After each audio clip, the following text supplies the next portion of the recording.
Selamat pagi Indonesia. Anda menyaksikan seputar Bali terkini pukul 9 WITA bersama saya Dwi Priawan. Pemirsa, memperbaiki terminal di Kabupaten Bangli yang kondisinya mati suri. Pemerintah akan melakukan perbaikan dengan menganggarkan dana mencapai 10,5 miliar rupiah di tahun 2017. Terminal yang baru dibangun ini nantinya bertingkat dan memiliki dua fungsi, yakni sebagai terminal dan juga pasar.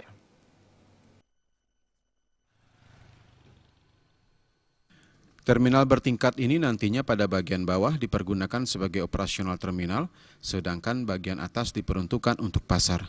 Kebijakan ini diambil untuk meningkatkan fungsi terminal oleh para pedagang dalam memasarkan hasil produksinya ke pasar dan konsumen, sehingga tingkat ekonomi para petani juga terangkat. Bupati Bangli Made Gianyar mengatakan minimnya minat masyarakat menggunakan angkutan umum tidak lepas dari semakin membaiknya ekonomi masyarakat serta kemajuan zaman yang tidak dapat dibendung. Hal ini tentunya harus dimaklumi para pengusaha jasa angkutan untuk mengambil keputusan apakah tetap melanjutkan usahanya di sana ataupun pindah. Terminal nggak boleh dirubah, terminal justru akan diperbaiki nanti. Terminal itu udah kita anggarkan kayaknya 10,5 M lebih itu. Nanti justru terminalnya terminal bertingkat.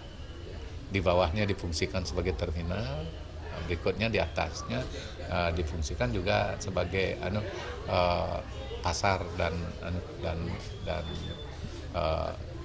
toko.